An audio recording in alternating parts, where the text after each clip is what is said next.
पन्नगे च सुरेन्द्रे च कौशिके पाद संस्पृशि निर्विशेष मनस्काय श्री वीरस्वामिने नमः।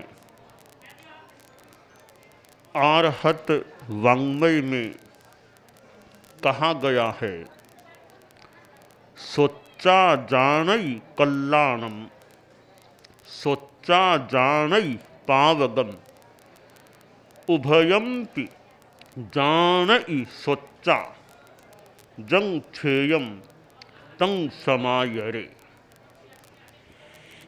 हमारे शरीर में 5 ज्ञानेंद्रियां हैं और 5 कर्मेंद्रियां भी हैं। श्रोत्र चक्षु घ्राण रसन स्पर्शन ये 5 ज्ञानेंद्रियां हैं, तो हाथ पांव आदि 5 कर्मेंद्रियां भी हैं। श्रोत्र और चक्षु ये 2 इंद्रियां ज्ञान की सशक्त माध्यम प्रतीत हो रही है। हम सुनकर कितना जान लेते हैं और आंखों से देखकर भी कितना जान लेते हैं। प्रवचन सुनते हैं, किसी का भाषण सुनते हैं, कोई बात सुनते हैं, संस्मरण सुनते हैं, तो हमें सुनते सुनते कितना ज्ञान प्राप्त हो सकता है। और आंखों से देख ले आंखों से पढ़ें तो पढ़ने से कितना ज्ञान हो सकता है। जो बात किताब में पढ़ ली फिर उसको साक्षात आंखों से देख लिया तो बात बिल्कुल कन्फर्म पक्की हो जाती। हाँ, जैसा मैंने किताब में पढ़ा था वैसा का वैसा यहाँ का नज़ारा है, यह दृश्य है। तो सुनी हुई बात को पुष्ट करने के लिए आंख का उपयोग किया जा सकता है। तो शास्त्रकार ने कहा, सोच्चा जानई कल्याणम सोच्चा जानई पावगम, यानी आदमी सुनकर कल्याण को भी जान लेता है तो सुनकर पाप को भी जान लेता है। कल्याण और पाप दोनों को सुनकर जान लेता है। फिर जो श्रेयस्कर है, हितकर है, कल्याणकर है, उसको स्वीकार करना चाहिए, उसका आचरण करना चाहिए। यानी बुरे को भी जान लिया कि यह बुरी चीज है, बिना जाने तो पता कैसे चले कि बुरी चीज है। तो जान लिया, अब बुरी को छोड़ो, बुरी का आचरण मत करो, अच्छी चीज का आचरण करो। बुरा सुनने का प्रयास न करें, बुरा देखने का प्रयास न करें, बुरा बोलने का प्रयास न करें, बुरा सोचें भी नहीं। कान एक बहुत अच्छा माध्यम है, कान भी माध्यम है, आंखें तो है ही। हम कान का उपयोग बढ़िया करें। और कई बार कान की श्रवण शक्ति भी कमजोर पड़ जाती है। आदमी इतना ऊंचा सुनता है कि निकट आकर के जोर से कान में बोलो तब थोड़ा बहुत उसे पता चलता है क्या बात। इतनी श्रवण शक्ति वीक हो सकती है। तो कान की सक्षमता रहती है। यह भी एक जीवन का सौभाग्य ही माने कि कान सक्षम है, उम्र थोड़ी आने के बाद भी कान सक्षम है, और कान इतने सक्षम हो कि दूर से ही समझ ले क्या बात हो रही है, क्या बोल रहे हैं, दूर से ही पकड़ ले बात को, ये और ही विशेष बात है। तो हमारी अगर श्रवण शक्ति ठीक है, हम उस श्रवण शक्ति का बढ़िया उपयोग करें। श्रवण शक्ति का दुरुपयोग नहीं करना चाहिए। दुरुपयोग कैसे होता है? अब दो आदमी कोई व्यक्तिगत पर्सनल बात में लगे हुए हैं, तो वहाँ जाकर हम चुपके से छिप कर के सुनने का सामान्यतया क्यों प्रयास करें? कोई दो आदमी बैठे हैं, अपनी कोई पर्सनल गहरी बात हो रही है, मंत्रणा हो रही है, कुछ चिंतन मंथन हो रहा है, और हमारी उनको अपेक्षा नहीं है, वो हमको नहीं चाहते कि बीच में जाएं, तो हम फिर छिप कर के सुनने का प्रयास करें, क्या बात कर रहे हैं, क्या बात। तो यह श्रवण शक्ति का दुरुपयोग हो सकता है। किसी की निंदा हो रही है, फालतू निंदा, मतलब नहीं उसका, हम वहाँ जा कर के रस लें, हाँ हाँ हाँ हाँ में हाँ मिलाएं, रस लें, हमें क्या मतलब, क्यों किसी की निंदा में रस लें हम? तो यो निंदा में रस लेना श्रवण शक्ति का दुरुपयोग हो सकता है। तो कान हमें प्राप्त हैं, श्रवण शक्ति ठीक है, तो उसका दुरुपयोग नहीं होना चाहिए, बढ़िया उपयोग करें। कोई प्रवचन हो रहा है, अच्छा ज्ञान का प्रवचन सुने, अच्छा है, और कोई हमें अच्छी सलाह दे तो सुन ले भाई, ठीक है, हमारे मन के अनुकूल नहीं भी, हमें अप्रिय भी लगे, पर हितकर बात है तो सुन ले, कोई अच्छी सलाह हो तो ग्रहण कर ले।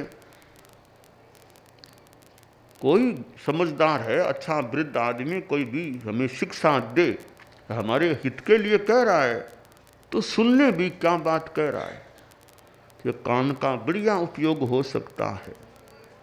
हमारे संत लोग हैं, कोई बाल मुनि छोटा साधु ज्ञान कंठस्थ करता है, तो उसका कंठस्थ ज्ञान सुने, जिन पर जिम्मा है, तो अच्छा ज्ञान भी कान में जाएगा, बाल मुनि का विकास हो सकता है, विकास में सहयोग हो सकता है। तो यह कर्णेंद्रिय है, इससे हम अच्छा ग्रहण करें।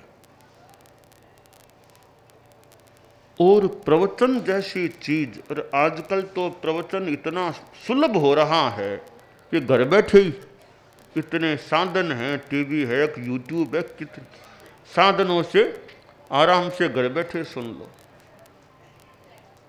बहुत बड़ा प्रोग्राम, भीड़ भाड़ है, वहाँ जाने की अनुकूलता नहीं है, ऑनलाइन प्रोग्राम आ रहा है या टीवी में आ रहा है, ऑफिस में बैठे, घर में बैठे आराम से सुना जा सकता है, देखा जा सकता है। तो ये एक तकनीकी या वैज्ञानिक अनुसंधान विकास हुआ है कि कितनी सुलभता हो गई है। और सुनते सुनते आदमी अच्छा वक्ता बन सकता है।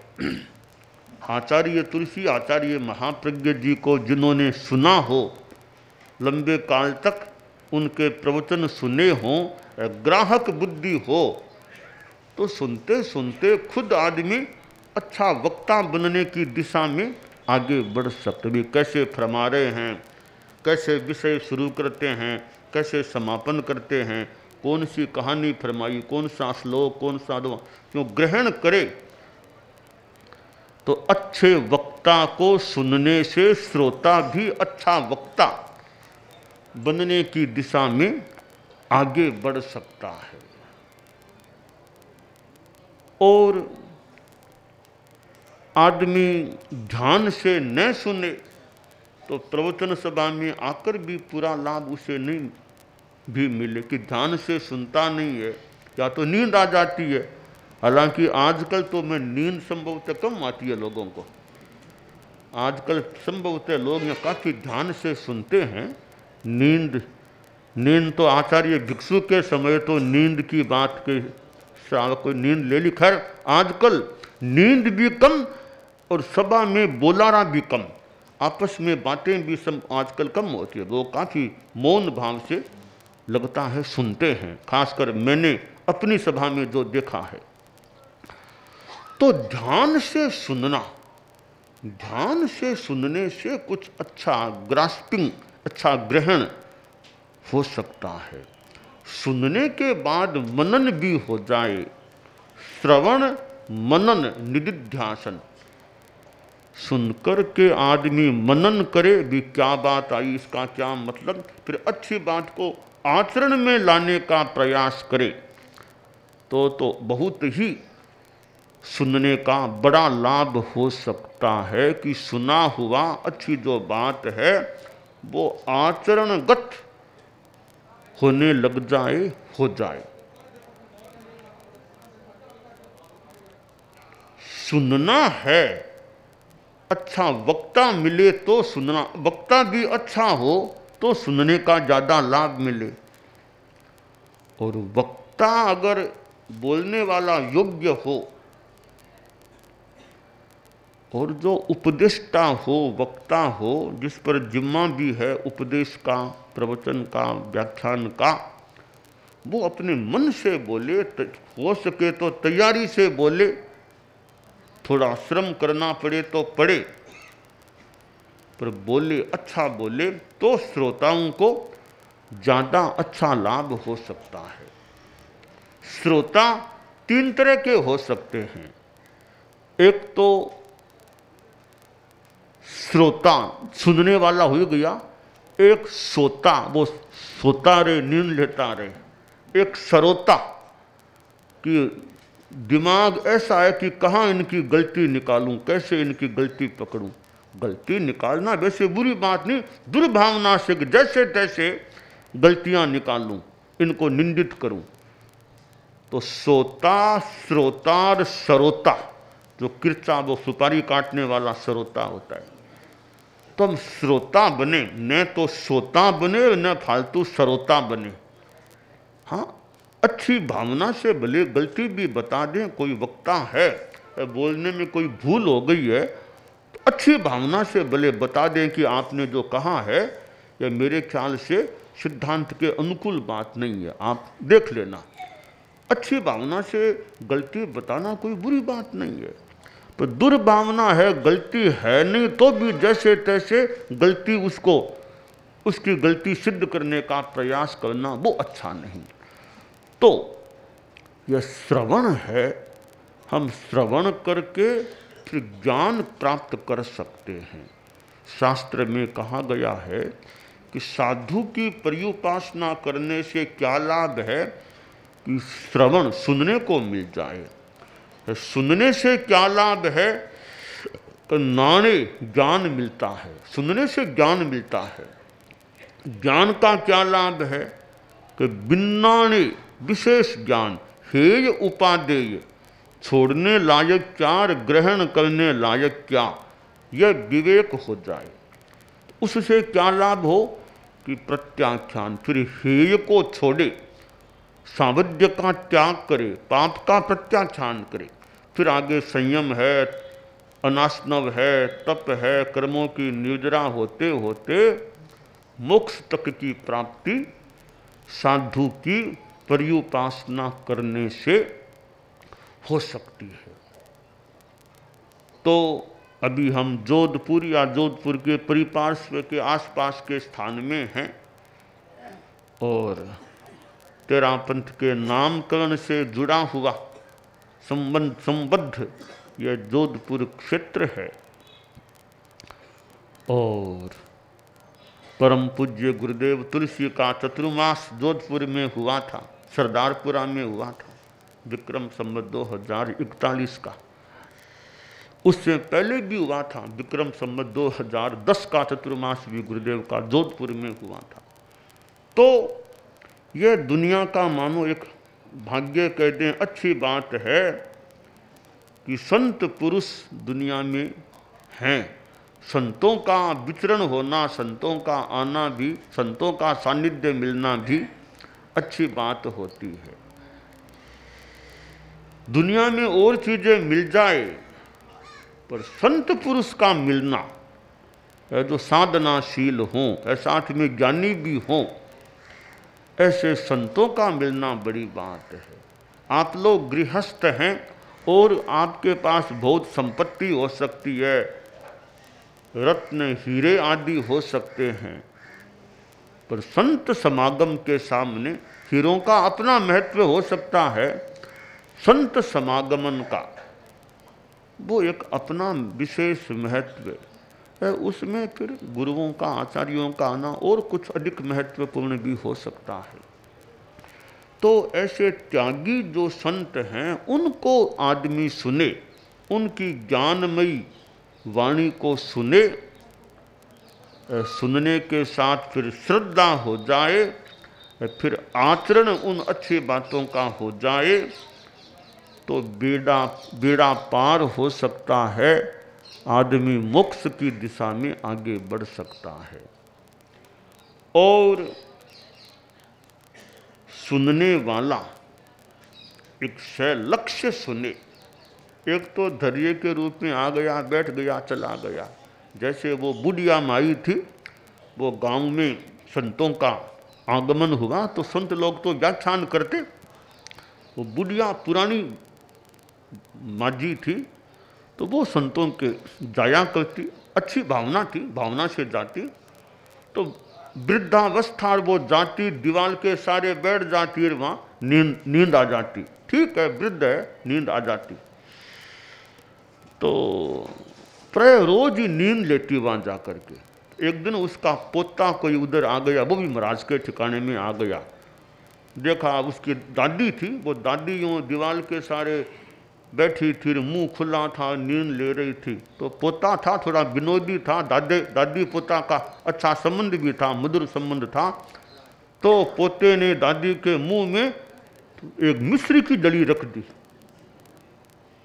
और फिर बखान पूरा हुआ। बुढ़िया की नींद जगीर, वो धीरे धीरे वो गेड़िए के सारे पास में घर था, घर पर आ गई।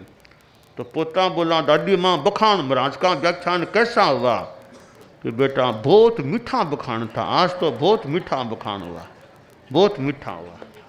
तो ठीक। अगले रोज फिर बुढ़िया गई, फिर वो दीवार के सारे बैठी, वो मुंह खुल गया। फिर पोता वो गया था, आज नमक की डली उसके मुंह में डाल दी। फिर बुढ़िया घर आई, फिर दादी माँ आज का बखान, आज तो बहुत खारो बखान हो, आज तो बहुत खारो बखान बनचो, बहुत खारा बखान था। तो यानी वो तो वृद्ध महिला की एक सामान्य सी बात है, कम से कम संतों के जाती थी, दर्शन करती, वो भी अच्छी बात। और तो वृद्धावस्था में नींद आए तो आ जाए, पर जागरूकता रहे। तो कम से कम व्याख्यान आदि के समय विशेष जागरूकता प्राय रहती भी होगी आजकल, खासकर मेरी सभा में तो, और रहना अच्छा भी है। नींद है, नींद की आदमी व्यवस्था बढ़िया रखे। या तो आदमी रात को पूरी नींद नहीं लेता है तो फिर बीच में झपकियाँ आती रहती है। क्यों नींद बीच में क्यों आती है? आखिर उसका कारण खोज ले कि किस कारण से मुझे बार बार नींद आ रही है। तो टाइम पर सोना तो ठीक है, टाइम पर आदमी काम करे, work while you work, play while you, जब काम के समय काम, नींद के समय मान लो नींद, तो टाइमली काम होता है। दिनचर्या ठीक हो तो व्यवस्था ठीक रह सकती है। तो रात को देरी से सोए, पूरी नींद ली नहीं, अब वो काम करे तो भी झपकी आती रहती है। तो इसकी अपेक्षा नींद लेना तो पूरी लो। आचार्य महाप्रज्ञ जी का जो है कि जीना हो तो पूरा जीना, मरना हो तो पूरा मरना, बहुत बड़ा है कष्ट जगत में, आधा जीना आधा मरना। तो हमारे संत लोग मान बैठे हैं थोड़े से, अब कभी नींद के टाइम पूरी नींद ले लो, आराम से नींद ले लो, बाद में बीच में नींद न आए, बाकी तो आ जाए तो आ जाए, पर टाइमली नींद ले लो, पूरी नींद ले लो, फिर अर्थ बदना आदि जागरूकता से हो जाए। पहले नींद ठीक तरह नहीं ली, फिर बीच बीच में नींद आए तो वो करणीय कार्य बाधित हो सकता है। तो ये एक सिद्धांत कि काले कालम समायरे, जिस काम का जो समय है वो व्यवस्था ठीक रहे तो हमारी दिनचर्या जीवनचर्या काफ़ी संभवतः अच्छी रह सकती है। तो हम श्रवण शक्ति का अच्छा उपयोग करें, दुरुपयोग न करें तो हमें कान मिलना सार्थक सिद्ध हो सकता है।